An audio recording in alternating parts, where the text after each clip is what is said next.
So hello students, আমি Pranab and welcome to সাফল্য YouTube channel.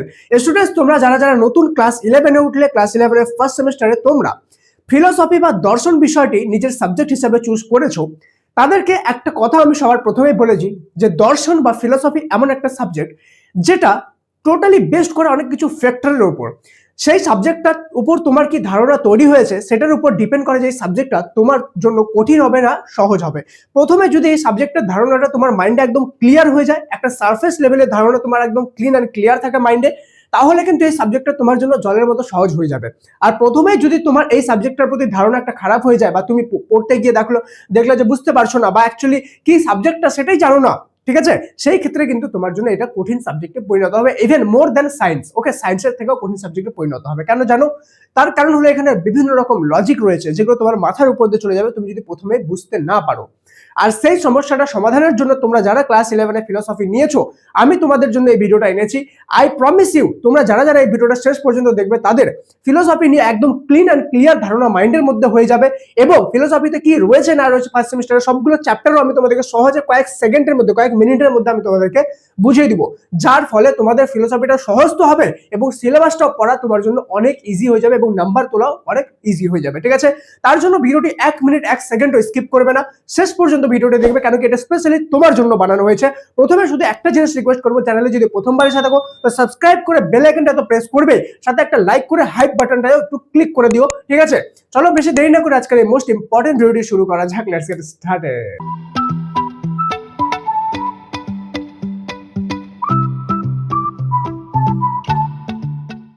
তো স্টুডেন্ট, ভিডিওর প্রথমে একটা জিনিস বলবো, যাদের যাদের ফিলোসফি সাবজেক্ট আছে তোমাদের ফ্রেন্ডের মধ্যে, তাদের সাথে ভিডিওটা একটু শেয়ার করে দিও, কারণ কি মনে রাখবা নলেজ শেয়ার করলে নলেজ বাড়ে। ঠিক আছে, তো তুমি যদি এটা শেয়ার করো, কারো না কারো হেল্প হবে তোমার মাধ্যমে, তোমারও আলটিমেটলি ভালো হবে। দেখো, ফিলোসফি বা দর্শন জিনিসটা কি অ্যাকচুয়ালি আমাদেরকে বুঝতে হবে। ঠিক আছে, তাহলে আমরা কিন্তু জিনিসটা বুঝতে পারবো। সবার প্রথমে দর্শন জিনিসটা কি সেটা তুমি যদি বোঝো তাহলে বুঝতে পারবো ওভারঅল সাবজেক্টটা কি। ঠিক আছে, ফিলোসফির দুটা জিনিস আছে, একটা হলো ফিলোসফি যেটা আমাদের ইংলিশ শব্দ, ওয়েস্টার্ন আমাদের এটা পাশ্চাত্য একটা শব্দ, কিন্তু দর্শন যে শব্দটা আছে এই দর্শন শব্দটা কিন্তু আমাদের ভারতীয় শব্দ। তোমাকে যদি আমি বলি ফিলোসফি, তো তুমি হয়তো ভাববা যে ফিলোসফি বাংলা মানে দর্শন, যদিও এটাকে আমাদের সেই হিসাবে দেখা হয়, কিন্তু ফিলোসফির অর্থ আলাদা রয়েছে, দর্শনের অর্থ কিন্তু আলাদা রয়েছে। ঠিক আছে, ফিলোসফি তোমাদের হয়ে গেল পাশ্চাত্য, কিন্তু দর্শন যেটা আছে, যেটা আমাদের ভারতীয়, সেটা তুমি যদি পর্যবেক্ষণ করো তাহলে অ্যাকচুয়াল মানেটা বুঝতে পারবা যে দর্শন জিনিসটা কি। দর্শন মানে হয়ে গেল দেখা কোনো কিছুকে। ঠিক আছে, কোনো কিছুকে দর্শিত করা, অর্থাৎ দেখাকেই দর্শন বলা হয়। ঠিক আছে, আমি কোনো কিছুকে দর্শন করলাম, বলে না ঠাকুর দর্শন করতে গিয়েছিলাম, তার মানে কি দেখতে গিয়েছিলাম, তো এইটাই আমাদের কিন্তু দর্শন। তাহলে তোমার মাইন্ডে প্রশ্ন আসবে, তার মানে আমি আশেপাশে যেগুলো দেখছি সেগুলোই কি দর্শন, মানে সেগুলোই দেখা, সেটাই কি আমাকে পড়তে হবে? না, মোটেও না। এখানে তোমাকে কি দেখতে হবে, কি দর্শন করার কথা বলা হয়েছে, সেটাই ডিপেন্ড করবে যে তোমার এই সাবজেক্টটা নিয়ে কতটা ভাবভঙ্গি, কতটা তোমার ক্ল্যারিটি তৈরি হয়েছে। দর্শন অর্থাৎ এখানে সত্যকে দর্শন করার কথা বলা হয়েছে, অর্থাৎ সত্যি কোন জিনিস সেটাকে দেখার কথা বলা হয়েছে। ঠিক আছে, এবার সত্যি কি, সত্যি কি জিনিস? ফর এক্সাম্পল, আমি তোমাকে যদি বলি যে তুমি মৃত্যুর আগে কোথায় ছিলে, জন্মের আগে কোথায় ছিলে, তুমি তো ছিলে কোথাও না কোথাও, নাহলে কোথা থেকে আসলে? অথবা আমি যদি বলি জন্মের পরে কোথায় গিয়েছো, কোথায় যাবা, তার মানে তুমি কি, তুমি কোথাও না কোথাও আছো, তাই তো? তোমার তোমার যে রূপটা সেটা চিরন্তন রূপ, তোমার কোনো শুরু নাই শেষও নাই যদি আমি বলি। তো এবার তার মানে তুমি আসলে কে? তার মানে এই শরীরটা তো তুমি না, কেন কি জন্মের আগে কি শরীরটা ছিল না? তার মানে আসল সত্যিটা কি, যে তুমি একটা একটা কোনো স্বরূপ, যাকে আমরা আত্মা বলি, কোনো কিছু একটা বলি। ঠিক আছে, তো এই যে নিজেকে দেখা, নিজেকে জানা, আত্ম উপলব্ধি করা, এটাকেই বলা হয় দর্শন। এবার যখন তুমি দর্শন পড়তে যাবা, যে অ্যাকচুয়ালি নিজেকে উপলব্ধি করার বিভিন্ন রকম তুমি রাস্তা পাবা, বিভিন্ন রকম পথ পাবা। ঠিক আছে, যেমন আমাদের বুদ্ধদের হিসাবে দর্শন আলাদা। আমাদের যে চারবাক আছে তারা আমাদের ভগবানই মানে না। ঠিক আছে, বৌদ্ধরা আলাদা রকম জিনিস মানে। অ্যান্ড আমাদের যারা গীতা ভাগবত যারা আছে, যারা ভাগবত দর্শন, গীতা না এখানে, ওকে, ভাগবত আছে, তারা কিন্তু অন্যরকম ভাবে মানে। বেদ যারা মানে তারা কিন্তু অন্যরকম ভাবে পথ মানে। যে আমরা নিজেকে দেখা বা নিজেকে জানার পথ কি, কিভাবে আমরা নিজেকে জানতে পারবো, এগুলোই কিন্তু আমাদের বিভিন্ন দর্শনের পথ। ঠিক আছে, এই যে দর্শন, তোমরা দেখবা একটা শব্দ পাবা, দর্শন সম্প্রদায়। ঠিক আছে, এই দর্শন সম্প্রদায়টা যখন তুমি পড়তে যাবা তখনই বুঝতে পারবা যে দর্শন সম্প্রদায়গুলো কি। ধরো একটা বুদ্ধরা একটা দর্শন সম্প্রদায়, জৈনরা একটা দর্শন সম্প্রদায়, চারবাক একটা দর্শন সম্প্রদায়। ঠিক আছে, তো এই যে পার্টিকুলার যে দর্শন সম্প্রদায় রয়েছে, পার্টিকুলার এদের মতে, কারো মতে আমরা নিজেকে এইভাবে জানতে পারবো, কারো মতে এইভাবে নিজেকে জানতে পারবো, চারবাকদের মতে নিজে বলে কিছু হয় না, এটাই শুরু এটাই শেষ। ঠিক আছে, তো এইভাবে কিন্তু বিভিন্ন রকম পথ রয়েছে যার মাধ্যমে আমরা নিজেকে জানতে পারি, ঠিক আছে। এই জানার পথগুলোকে আমাদেরকে পড়তে হবে এখানে, যে আমরা নিজেকে অ্যাকচুয়াল চিরন্তন সত্যিটাকে কিভাবে জানতে পারবো, কিভাবে উপলব্ধি করতে পারবো, আসলে কোনটা সত্যি কোনটা সত্যি না, ঠিক আছে। যে জিনিসটা আমরা দেখছি সেই জিনিসটা কি আদৌ সত্যি না ওটা সত্যি না, ঠিক আছে। সত্যি কত রকমের হয়, আগুন যে দেখছি কোথাও, তো আগুন দেখছি সাথে ধোঁয়া দেখছি, ঠিক আছে। এবং অনেক সময় হবে যে আমরা আগুনটা মানে খালি ধোঁয়া দেখলাম, তার মানে আমরা অনুমান করে নেবো কি যেহেতু ধোঁয়া আছে তার মানে আগুনও সেখানে আছে, ঠিক আছে। তাহলে এটা কি ধরনের সত্যি হলো? আগুন তো আমি দেখলাম না, কিন্তু আমি মাইন্ডে ভাবনা নিলাম যে ধোঁয়া আছে মানে আগুনও আছে, তার মানে এটা কি সত্যি না মিথ্যা? এটা সত্যি না মিথ্যা সেটা আমাদেরকে পড়তে হবে, অ্যান্ড জানতে হবে যে অ্যাকচুয়ালি আমি যেটা দেখলাম সেটা সত্যি না মিথ্যা। এবং আমি নিজেকে কিভাবে জানতে পারবো, কি কি পথ রয়েছে এবং কারা কি পথ বলেছে, সেগুলো কিন্তু আমাদেরকে এখানে পড়তে হবে। দুই ধরনের জিনিস আমাদেরকে এখানে পড়তে হবে, একটা হলো ভারতীয় দর্শন, একটা হলো পাশ্চাত্য দর্শন। ভারতীয় দর্শন অর্থাৎ আমাদের ভারতীয় যে সম্প্রদায় রয়েছে, ঠিক আছে, বুদ্ধ, জৈন, চারবাক, এই ধরনের সম্প্রদায়গুলো আমাদের পড়তে হবে। এবং এদের মধ্যে দুই ধরনের পথ মানে মাধ্যম রয়েছে, ঠিক আছে, এই যে সম্প্রদায় বিভিন্ন, একটা হলো যারা বেদ মানে, 2 নম্বর হলো বেদ মানে না, ঠিক আছে। বেদ যারা মানে, যারা বেদকে মানে তাদেরকে কি বলা হয়? তাদেরকে বলা হয় আস্তিক। কি বলা হয়? আস্তিক। আর যারা বেদকে মানে না তারা হলো নাস্তিক। বেদ কি? বেদের মধ্যে রয়েছে যে ভগবান বলে কোনো একটা বস্তু, কোনো একটা মানে তত্ত্ব রয়েছে, ওকে। বেদের মধ্যে এইটা রয়েছে, অ্যান্ড ভগবানকে পাওয়ার বা নিজেকে জানা একটা পার্টিকুলার মাধ্যম রয়েছে।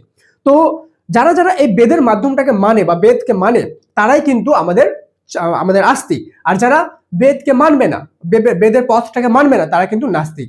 এবার অনেক জায়গায় এমনও হয় যে আস্তিক মানে বেদকে মানে না, বেদকে মানে কিন্তু ভগবানকে মানে না। তারা মানে যে নিজের স্বরূপ আছে, ঠিক আছে, কিন্তু ভগবানের যে প্রাপ্ত বা বেদের যে মার্গ সেটাকে মানে না। এমনও আছে যারা আস্তিক কিন্তু বেদকে মানে না, কিন্তু ভগবানকে মানে।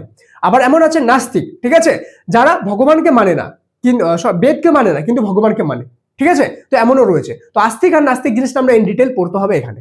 এবার আমি তোমাদেরকে চ্যাপ্টারগুলো বলে দেবো, কোন চ্যাপ্টার কি রয়েছে, কত নাম্বার রয়েছে। দেন আমি তোমাদেরকে খুবই ইম্পর্টেন্ট জিনিস কিছু আমি তোমাদের সাথে শেয়ার করবো। এতদূর পর্যন্ত তোমার কার কার মাইন্ডে ক্লিয়ার হয়েছে যে অ্যাকচুয়ালি ফিলোসফি জিনিসটা কি আর ফিলোসফিটা কি পড়তে হয় না পড়তে হয়, সেটা যদি তোমার মাইন্ডে একদম ক্লিয়ার হয়ে থাকে তাহলে কমেন্টে লিখবা ULTRA, ultra clear, CLEAR, ultra clear লিখে অনেকগুলো লাভ রেখ দিয়ে দিও, ঠিক আছে। বা শুধুমাত্র ক্লিয়ার লিখে দাও তাহলেও হবে, অতটা লিখতে হবে না, খাটনি করতে হবে না, ঠিক আছে। তুমি শুধুমাত্র ক্লিয়ার লিখে দাও, তাহলে বুঝে যাবো এতদূর পর্যন্ত কারা দেখছো, অ্যান্ড ফিলোসফি নিয়ে কাদের ভাব ধারণা, সারফেস লেভেলের নলেজটা ক্লিয়ার হলো, ঠিক আছে। এবার আমি তোমাদেরকে ডিপ একটু বুঝিয়ে দিব, ওকে। সবার প্রথম যে জিনিসটা হলো আমাদের দুটো জিনিস পড়তে হবে, একটা ভারতীয় দর্শন, একটা হলো পাশ্চাত্য দর্শন। ভারতীয় দর্শন থেকে আমাদের 24 মার্কসের প্রশ্ন থাকবে, ওকে। অ্যান্ড আমাদের পাশ্চাত্য দর্শন থেকে 16 নম্বরে থাকবে, টোটাল থাকবে 40 মার্কসের আমাদের এখানে প্রশ্ন, ঠিক আছে। দেন চলে যাবো, আচ্ছা আমি কিন্তু তোমাদের অনলাইন ক্লাস করাই, ঠিক আছে, ফিলোসফির, যেখানে আমি জলের মতো সহজ করে ফিলোসফি সাবজেক্টটা তোমাদের বুঝাই, এক একটা ছোট থেকে ছোট টপিক একদম জেনারেল ভাষা, একদম সহজ ভাষা, সহজ বইয়ের মতো কঠিন ভাষায় না, ওকে। সহজ ভাষায় তোমাদের টপিকগুলো বুঝিয়ে দিয়ে আমি প্রপারলি এক্সামের জন্য প্র্যাকটিস করিয়ে 100% মার্কসের জন্য রেডি করি। কেউ যদি আমার কাছে অনলাইন ক্লাস করতে চাও, ঠিক আছে, এখন অফার চলছে 249-এ। তোমরা পিন কমেন্টে দেখো হাউ টু জয়েন বলে একটা লিঙ্ক দেওয়া আছে, ওই লিঙ্কটা ক্লিক করে জয়েন করতে পারো। অলরেডি হাজার হাজার স্টুডেন্ট জয়েন হয়ে গেছে, তুমি যদি জয়েন না করে থাকো জয়েন করতে পারো। ফিলোসফির one of the best class হবে তোমার লাইফের এটা, অ্যান্ড তোমার high marks guarantee, okay. And note আমি নিজেই বানিয়ে তোমাদেরকে দিব, লাইভ ক্লাসের মাধ্যমে ডাউট সলভ করবো, সবকিছু হবে, ওকে।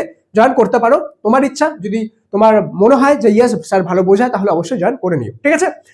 দেখো তোমাদের যেটা জিনিস বললাম সেম জিনিস, ওকে। এখানে তুমি 100% মার্কসের গ্যারান্টি পাচ্ছ, ডাউট সলভিং ক্লাসেস পাচ্ছ, উইকলি 2টা রেকর্ডেড ক্লাসেস পাচ্ছ, স্মার্ট বোর্ড পাচ্ছ, যেটা আমি বানাবো। অ্যান্ড তার সাথে এখানে একটা জিনিস যেটা লেখা নাই সেটা হলো এক্সামের জন্য এক্সট্রা ভাবে তোমাদেরকে আমি প্রিপারেশন করাবো, যে এক্সামের রিয়েল কোশ্চেন পেপার হয় সেরকম কোশ্চেন পেপারের মাধ্যমে, ঠিক আছে। তাহলে তোমার ভালো মার্কসের কোনো চিন্তা করতে হবে না, 100% ভালো মার্কস আসবে। অ্যান্ড যেহেতু একটা নতুন সাবজেক্ট, তো তোমাকে গোড়া থেকে আমি একদম তৈরি করে দেবো, ঠিক আছে। তো তোমার এখানে খারাপ হওয়া বা কনসেপ্ট খারাপ হওয়ার কোনো ভয় থাকবে না। লাইভ অ্যানিমেটেড ক্লাসেস এখানে আসবে না, কেন কি ফিলোসফি অ্যানিমেটেড ক্লাসেস হয় না, ঠিক আছে। দেখো ভারতীয় দর্শনের মধ্যে আমাদের কয়টা চ্যাপ্টার পড়তে হবে? টোটাল 7টা এখানে চ্যাপ্টার পড়তে হবে। সবার প্রথমে আমরা দর্শন শব্দের অর্থটা পড়বো। এখানে দর্শন শব্দের অর্থ পড়তে হবে, ফিলোসফি শব্দের অর্থ পড়তে হবে। ফিলোসফি অর্থাৎ ফিলস প্লাস সফিয়া, এই দুটো শব্দ মিলে কিন্তু আমাদের ফিলোসফি শব্দটা তৈরি হয়েছে। তো কোনটার কি মানে সেটা আমাদেরকে এখানে পড়তে হবে। দর্শন জিনিসটাকে যেটা আমি বোঝালাম সেটা এখানে আছে, ঠিক আছে। বলতে পারো 1 নম্বর চ্যাপ্টারটা তুমি বুঝে গিয়েছো। বিভিন্ন দর্শন সম্প্রদায়, কি কি বিভিন্ন দর্শন সম্প্রদায় রয়েছে, ঠিক আছে, আস্তিক কি নাস্তিক কি, সেই সব জিনিস আমাদের এখানে পড়তে হবে, ঠিক আছে। দেন আমাদের হলো জ্ঞান লাভের কি কি পদ্ধতি রয়েছে। জ্ঞান লাভের 6টি পদ্ধতি। জ্ঞান বলতে কোন জ্ঞান? এখানে চরম জ্ঞানের কথা বলা হচ্ছে, অ্যাকচুয়াল জ্ঞান অর্থাৎ স্বজ্ঞান, নিজের জ্ঞান, নিজেকে জানার জ্ঞান, চরম সত্যকে, অ্যাকচুয়াল সত্যকে জানার জ্ঞান। ঠিক আছে, এগুলোর যে 6টা পদ্ধতি রয়েছে সেগুলো আমরা কিভাবে কি কি পদ্ধতি রয়েছে সেগুলো আমরা এখানে পড়বো এই চ্যাপ্টারে। দেন হয়ে গেল 4 ভাগ কর্তৃক অনুমান প্রমাণ খণ্ডন। 4 ভাগ কর্তৃক অনুমান অর্থাৎ যে আমরা যে বলি ভগবান আছে, নিজের স্বরূপ একটা আত্মা আছে, তো এই যে ভগবানকে, আত্মাকে 4 ভাগ দর্শনরা কিভাবে এটাকে খণ্ডন করেছেন, এটা কিন্তু আমরা এখানে দেখতে হবে। 4 ভাগ হলো এমন একটা সম্প্রদায় যারা ভগবানকেও মানে না, আত্মাকেও মানে না, বেদকেও মানে না, এরা হলো কট্টর। ঠিক আছে, মানে একদম চরম লেভেলের নাস্তিকেরা। ঠিক আছে, অ্যান্ড এদের মোস্ট ইম্পর্টেন্ট জিনিস হলো এরা বলে যে লাইফে এইটাই লাইফ, এটাই ফার্স্ট, এটাই শেষ, যা যা করো এটাতে করে নাও, দরকার পড়লে লোকের জিনিস চুরি করে খেয়ে নাও। ঠিক আছে, তাও কোনো কিছু হবে না, কেন কি এরপরে তো লাইফই নেই। তো 4 ভাগ হলো এই লেভেলের নাস্তিক। ঠিক আছে, তো এটা আমরা এখানে পড়বো, খুবই মজাদার পড়া। ন্যায়সম্মত প্রত্যক্ষের লক্ষণ, এখানে প্রত্যক্ষ অর্থাৎ দেখা, কোনো কিছু দেখাকে প্রত্যক্ষ বলা হয়। আমি আগুন দেখলাম, তার সাথে ধোঁয়া দেখলাম, এটা একটা প্রত্যক্ষ। ঠিক আছে, প্রত্যক্ষ 2 ধরনের হতে পারে। ঠিক আছে, এগুলো আমরা সবকিছু পড়বো এখানে। দেন নির্বিকল্প সবিকল্প প্রত্যক্ষের পার্থক্য, নির্বিকল্প প্রত্যক্ষ কি, সবিকল্প প্রত্যক্ষ কি, এই জিনিসটা আমাদেরকে এখানে পড়তে হবে। দেন ন্যায় দর্শনে অনুমান সম্পর্কে বক্তব্য। অনুমান সম্পর্কে, অনুমান কি জিনিস? অনুমান হলো, আমি যেমন একটু আগে বললাম, ফর এক্সাম্পল আমি এক জায়গায় আমি ছোট থেকে দেখছি যে আগুন আছে, ধোঁয়া আছে, আগুন আছে, ধোঁয়া আছে। কোনো প্রদীপ কি হয়, প্রদীপে আগুন আছে, তার মানে ওর উপর ধোঁয়া উঠছে। কোথাও কোথাও মনে করো রান্না হচ্ছে, তো আগুন আছে, তো ওর উপর ধোঁয়া উঠছে। এবার আমি কি করলাম, কোথাও শুধুমাত্র ধোঁয়াটা দেখলাম, দেওয়ালের পিছনে ধরো আগুন আছে, আমরা আগুনটা দেখতে পারলাম না। ঠিক আছে, আমি শুধু ধোঁয়াটা দেখলাম, এন্ড ধোঁয়া দেখে অনুমান করে নিলাম যে ওর পিছনে হয়তো আগুনও আছে। তো এই যে আমি সত্যটা দেখলাম, এটা কি, এটা একটা আমার কি অনুমান। তো এই যে অনুমান রয়েছে, এই অনুমান সম্পর্কে আমাদের বিস্তারিতভাবে ডিটেইল জানতে হবে যে অনুমান জিনিসটা কি। ঠিক আছে, এখানেই আমাদের কিন্তু ভারতীয় দর্শন সম্প্রদায় শেষ হবে। এবার এরপরে চলে যাব পাশ্চাত্য দর্শন। পাশ্চাত্য দর্শন আমাদের যে চ্যাপ্টারটা রয়েছে, সেখানে আমাদের দেখবো যে পাশ্চাত্য দর্শনে কি কি শাখা রয়েছে, কি কি স্বরূপ রয়েছে, পাশ্চাত্য দর্শন কি, এখানে কারা কি বলেছে দর্শন সম্পর্কে, সেই জিনিসটা আমাদের দেখতে হবে। দেন মেইনলি আমরা এখানে ফিলোসফি শব্দটা নিয়ে পড়বো। ঠিক আছে, PHILOSOPHY, ফিলোসফি শব্দটা নিয়ে আমরা এখানে পড়বো। কেন কি পাশ্চাত্য দর্শনে তারা এটাকে দর্শন বলেন, তারা বলে ফিলোসফি। ঠিক আছে, দেন জ্ঞানের উৎসসমূহ, জ্ঞান অর্থাৎ নলেজ, কোন কোন জায়গা থেকে আমরা পাই, এখানে কোন জ্ঞানের কথা বলেছে। আবার বলছি, এখানে কিন্তু শুধুমাত্র বুকিশ নলেজের কথা বলা হয়নি, এখানে জ্ঞান অর্থাৎ নিজেকে জানা, চরম সত্যকে জানার জ্ঞানের কথা বলা হয়েছে। অ্যান্ড দর্শন মানে চরম সত্যকে দেখারই কথা বলা হয়েছে, চোখ দিয়ে শুধু যেটা দেখছি সেটার কথা না, সেটাও তার সাথে সাথে অ্যাকচুয়াল নলেজটা। ওকে, তো এখান থেকে আশা করি ফিলোসফির কোনো ডাউট তোমার মাইন্ডে থাকবে না, কি পড়তে হবে না পড়তে হবে, সিলেবাসে কি রয়েছে, সব তোমার মাইন্ডে ক্লিয়ার হয়ে গেল। যদি জেনুইনলি ভিডিওটা ভালো লেগে থাকে তাহলে অবশ্যই লাইক করে হাইপ বাটনটা ক্লিক করে দিও এবং সাবস্ক্রাইব করে বেল আইকন অবশ্যই প্রেস করবে, কারণ আমি তোমাদের জন্য কিন্তু ইম্পর্টেন্ট ক্লাস ইউটিউবের মধ্যেও নিয়ে আসবো কিছু কিছু। ঠিক আছে, সব আনবো না। আর রেগুলার ক্লাসেস আমার গাইডেন্সের মাধ্যমে তুমি যদি পড়তে চাও তাহলে ফিলোসফির অনলাইন ক্লাসে জয়েন করতে পারো। মাত্র একবার 249 পেমেন্ট করতে হবে, অ্যান্ড তুমি সম্পূর্ণ সেমিস্টারের অ্যাক্সেস পেয়ে যাবে, কোনো মান্থলি পেমেন্ট করতে হবে না, অনলি একবার। কিন্তু এটা প্রায় সবসময় থাকবে না, এই প্রাইসটা আবার বেড়ে যাবে। জয়েন করার হলে তাড়াতাড়ি 1-2 দিনের মধ্যে জয়েন করে নাও। ঠিক আছে, আশা করি ভালো লাগলো ক্লাসটা। দেখা হচ্ছে পরের ক্লাসে, কেমন লাগলো সেটা কমেন্টে লিখে জানাতে পারো, আমাকেও ভালো লাগবে। ঠিক আছে, এন্ড তোমাকে অবশ্যই হার্ট রেক দিব আমি, তোমার কমেন্ট ভালো লাগলে আমি রিপ্লাইও দিব। ঠিক আছে, দেখা হচ্ছে পরের ক্লাসে, ততক্ষণ পর্যন্ত মন দিয়ে পড়াশোনা করো। Thank you so much, and may God bless you all.